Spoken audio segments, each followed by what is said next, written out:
que la grâce et la paix vous soient données de la part de Jésus-Christ, le témoin fidèle, le premier-né des morts et le prince des rois de la terre, à celui qui nous aime, qui nous a délivrés de nos péchés par son sang, et qui a fait de nous un royaume. Bonjour et bienvenue à ces moments dénommés temps de rafraîchissement, animé par votre serviteur Michael Makanga, le messager de la bonne nouvelle. Oui, ce matin, bien-aimé dans la foi, je viens avec un message d'encouragement à toi peut-être qui est au point d'abandonner ta vision, à toi qui est au point peut-être de laisser ce que tu avais reçu de la part du Seigneur. On t'avait donné une prophétie, tu avais fait un rêve, on t'avait donné une parole d'orientation liée à ta destinée et tu ne l'as pas vécu pendant l'année qui vient de se couler. Mais Dieu m'a chargé de venir avec une parole rhéma ou encore une prophétie concernant ta vie en cette nouvelle année. Oui, bien-aimé, je te parlerai ce matin d'Ézéchiel. Oui, sans tarder, je t'invite à ouvrir ta Bible ensemble avec moi dans le premier livre du prophète Ézéchiel. Ézéchiel chapitre 1, nous allons lire les 3 premiers versets et le reste, tu peux continuer la lecture. Je lis la pensée du Seigneur pour ta vie en cette année. Ézéchiel chapitre 1er, la 30e année, dit la parole de Dieu, le 5e jour du 4e mois, je faisais partie des exilés près du fleuve Kébar. Le ciel s'est ouvert et j'ai eu des visions divines. Le 5e jour du mois, c'était la 5e année de l'exil du roi Joachim. La parole de l'Éternel a été adressée à Ézéchiel, le fils du prêtre Buzi, dans le pays des Babyloniens, près du fleuve Kébar. C'est là que la main de l'Éternel a reposé sur lui. Alléluia. Ce matin, le thème de mon message que j'ai à partager avec toi, je l'ai intitulé « Tes attentes ne seront pas anéanties ». Note cela. C'est une prophétie de la part du Seigneur.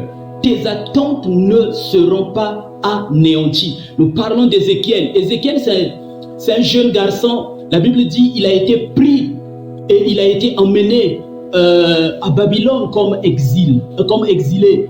Et là, qui est Ézéchiel? Ézéchiel, c'est un jeune garçon qui a subi une formation pour devenir prêtre. Bien aimé, il est né d'un prêtre, d'un sacrificateur. Son papa s'appelait Buzi.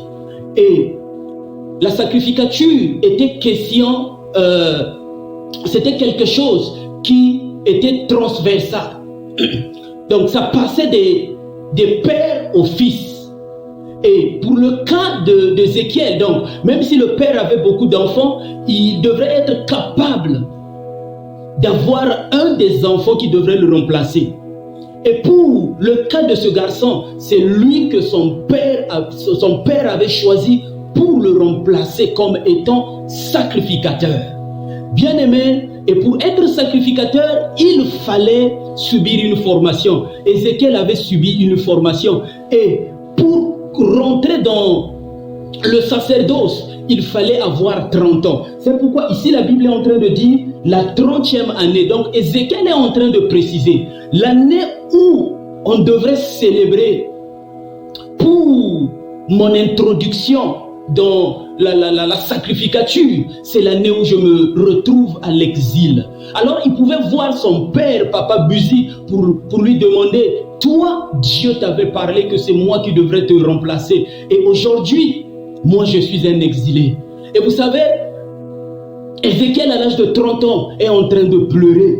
Il est en train de regretter pourquoi ces choses et pourquoi ça arrive seulement à son temps. Alléluia. Peut-être c'est ton cas.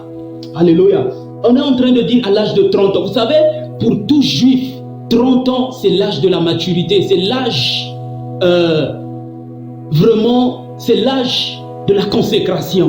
Vous savez, même pour appuyer ce que je dis, nous voyons Saul, le premier roi d'Israël. La Bible nous dit il a été élevé à la royauté à l'âge de 30 ans. Donc, ce n'est pas un âge avec lequel pour un juif à blaguer. La Bible dit dans Nombre 4, le verset 3, c'est à l'âge de 30 ans qu'on choisissait les sacrificateurs qui devraient rentrer dans l'œuvre. Et 1 Chronique chapitre 23, le verset 3 le confirme encore. Et Ézéchiel à l'âge de 30 ans, il est en train de le regretter. Et David, la Bible dit, il a été loin quand il avait 17 ans, mais il est rentré dans la royauté à l'âge de 30 ans. Et même Joseph, il a été vendu quand il avait 13 ans, mais la prophétie, la vision qu'il avait eue s'est accomplie quand il a eu 30 ans. C'est à l'âge de 30 ans qu'il est rentré dans cette vision. Même notre Saint-Seigneur Jésus, la Bible dit, il a attendu 30 ans. Donc à l'âge de 30 ans, il a commencé son ministère. Et Ézéchiel, quand il arrive à 30 ans, il est dans une phase d'humiliation. Peut-être c'est ton cas. Peut-être tu t'attendais à l'année qui vient de s'achever. Peut-être tu t'attendais à des grandes choses. Mais quand cette année s'achève, c'est la désolation pour toi. Tu es en train de voir ta prophétie est partie à l'eau. Mais je suis ici pour te dire que tes attentes ne seront pas anéanties. La Bible est en train de dire au sujet d'Ézéchiel, il était au bord du fleuve Kébar. En fait, ce fleuve-là, on amenait des exilés là, on amenait des prisonniers là pour les humilier. On les poussait à chanter les chansons de leur Dieu, en signe de les humilier. Ézéchiel réalise que je ne peux plus être sacrificateur. Pourquoi? Parce que la sacrificature était liée à Jérusalem. Tu ne pouvais pas être sacrificateur sans que tu sois à Jérusalem. Oui, et encore, tu ne pouvais pas servir Dieu parce que Dieu était localisé à un endroit, le temple. Donc Dieu était lié au temple. Ézéchiel dit tout est parti à l'eau. Mais la Bible est en train de dire, quand il pensait que rien ne peut, rien de glorieux pouvait arriver dans sa vie, c'est là où, dans un endroit d'humiliation, un endroit de rejet, un endroit de moquerie, c'est là où il dit, l'Éternel l'a visité. La Bible est en train de dire, le ciel s'est ouvert et j'ai eu des visions. Alléluia. Celui qui ne s'attendait pas à des visions, peut-être tu te dis, tout ce que tu attendais pour cette année est passé. Et tu te trouves dans une année où il n'y a aucune prophétie, où il n'y a aucune orientation, où il n'y a aucune parole qui a été dite pour toi, où il n'y a aucune vision qui a été faite. Mais laisse-moi te dire, comme Ézéchiel, tu vivras ces choses en cette nouvelle année. Une année qui n'a rien de spécial, qui n'a aucune forme pour toi, qui n'a aucun message pour toi. Cette année, ça arrivera. Oui, peut-être tu vis la déception. Laisse-moi te dire, les grands de la Bible aussi ont vécu ce que tu es en train de vivre aujourd'hui. Cette déception que tu es en train de subir. Vous savez, David qui a été loin, qui était dans la joie. Mais un jour, David, après beaucoup d'années, lui qui marche avec l'onction, qui devrait succéder Saül, un jour David a dit, assurément, David dit en son cœur, je périrai un jour par les mains de Saül. Donc il a oublié qu'il devrait remplacer Saül. 1 Samuel chapitre 27, le premier verset, tu peux trouver cela. David ne croyait plus. Et que dirais-je encore de ce grand prophète qu'on appelait Jérémie? Lui à qui Dieu avait dit, je t'ai appelé pour arracher, pour abattre, pour ruiner, pour planter, pour semer. Et lui à qui on avait dit, nul ne tiendra devant toi. C'est un message puissant. Mais un jour, Jérémie, quand vous lirez Jérémie chapitre 15, le verset 18, Jérémie est en train de dire, pourquoi ma souffrance est-elle continuelle? Pourquoi ma plaie est-elle douloureuse? Et ne veut-elle pas se guérir? Et il dit encore, serais-tu pour moi comme une source trompeuse, comme une eau dont on n'est pas sûr? Alléluia. Peut-être peut-être c'est ce que tu es en train de voir, c'est ce que tu es en train d'expérimenter à l'intérieur de ton cœur, la déception.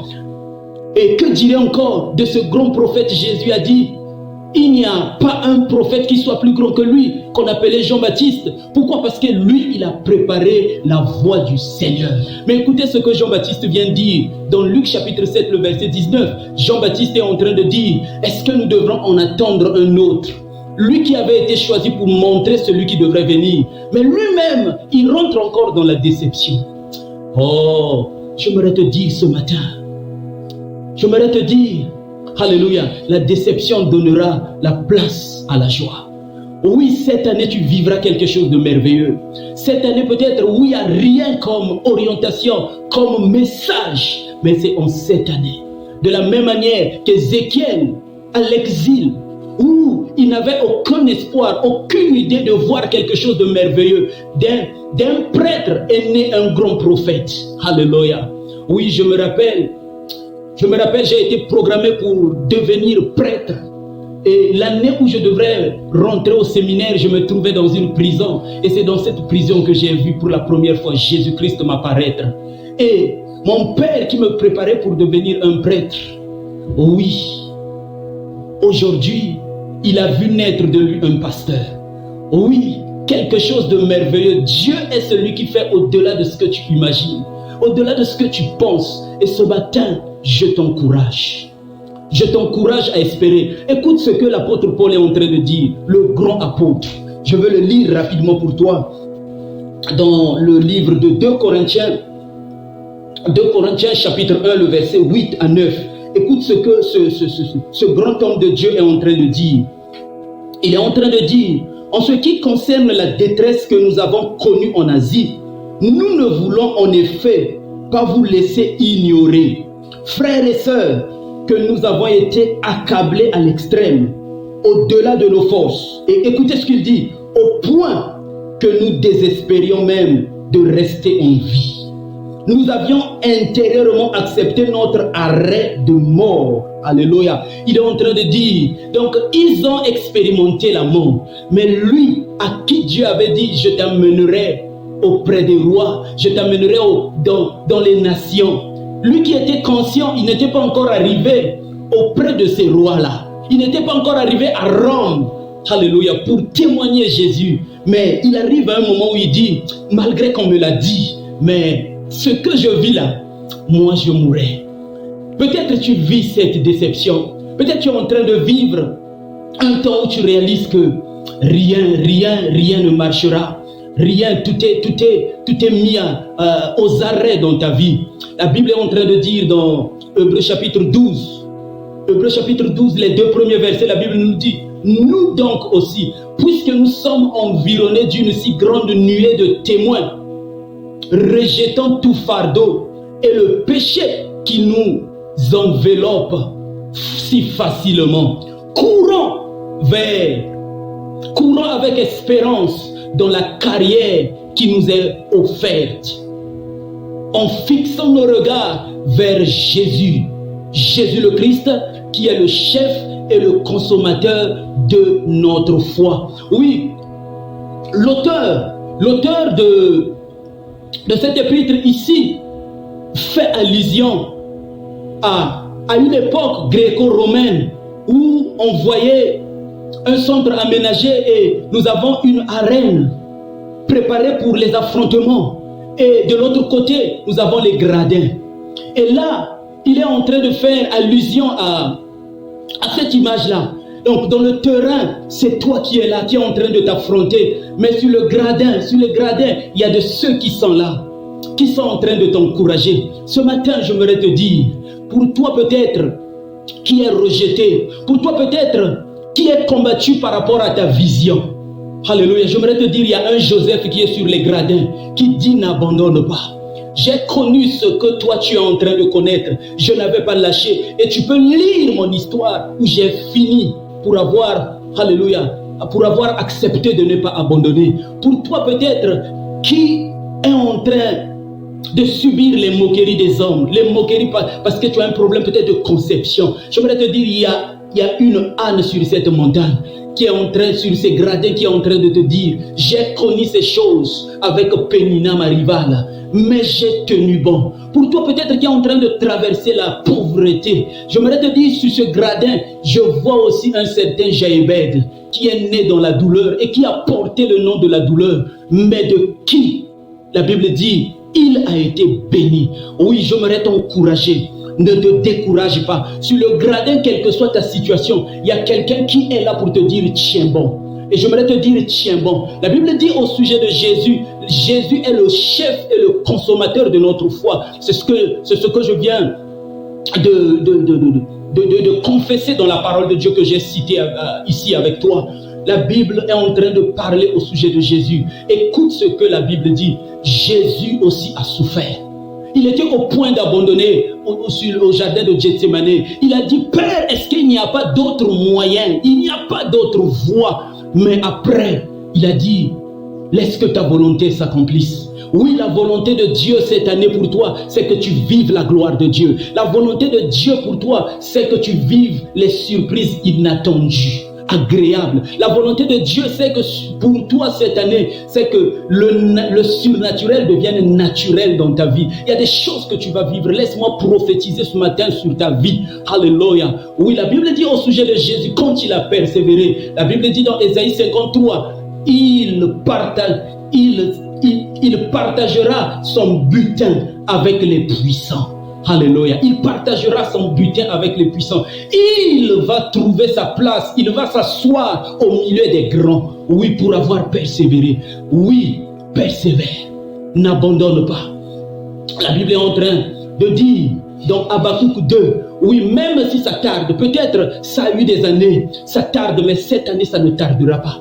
Ça ne tardera pas, ça s'accomplira. Martin Luther King disait, long is not long. Quel que soit le temps que ça peut prendre, c'est-à-dire, le temps importe peu. Quel que soit le temps que ça a pris, cette année, je choisis de croire. Cette année, je choisis, alléluia, de fixer mes regards au Seigneur. Écoute ce que la Bible dit. Ne vous relâchez point et imitez ceux qui par la foi et la persévérance héritent les promesses. Oui, l'auteur, qu'est-ce que je dis? Cette phrase est au temps présent. Donc, en ce temps, c'est dans, si tu peux le lire, c'est dans Hébreux 6, verset 12. En cette année, en ce temps où nous vivons, il y a des gens par la foi, par la persévérance, ils sont en train d'hériter les promesses. Et toi aussi, il y a une place qui est vide sur cette liste. Cette année, c'est toi qui vas inscrire ton nom sur cette liste. Je t'encourage de ne pas abandonner. Oui, il y a une sortie au bout du tunnel cette année pour toi. N'abandonne pas. La Bible dit par la foi. Oui, la foi, c'est un motivateur. La foi, alléluia, t'aide. La foi, les promesses de Dieu sont au futur, mais c'est la foi qui les convertit au présent. Ce matin, choisis la foi. Choisis la foi. Et on dit par la persévérance, sois persévérant. Bien aimé, j'aimerais te dire, la persévérance brise la résistance. Sois persévérant cette année. Ne te relâche pas. Écoute ce que le Seigneur est en train de dire dans sa parole. Alléluia.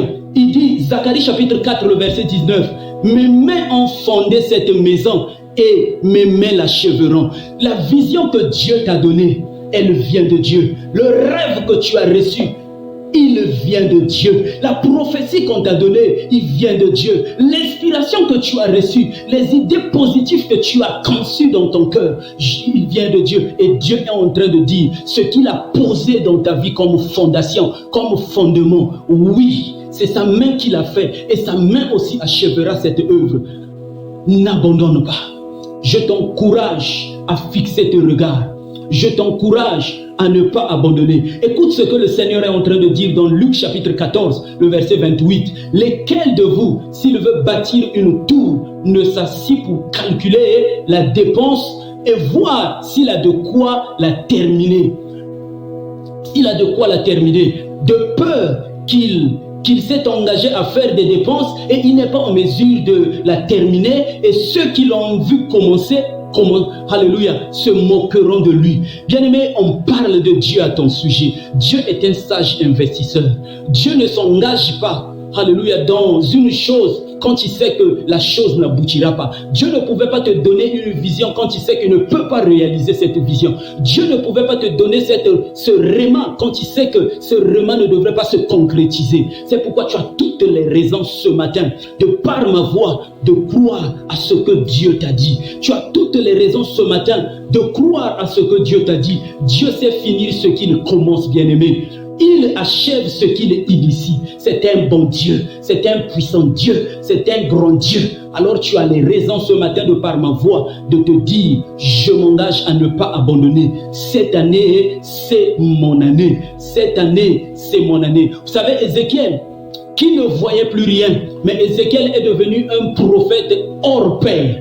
Ézéchiel exerçait un ministère de prophète pendant 22 ans. Lui qui ne voyait plus rien dans sa vie, un ministère glorieux, un ministère puissant pendant 22 ans. Et Ézéchiel est parmi les prophètes, non seulement qui a prophétisé sur son peuple Israël, mais Ézéchiel est celui qui est parmi les prophètes qui a touché les nations.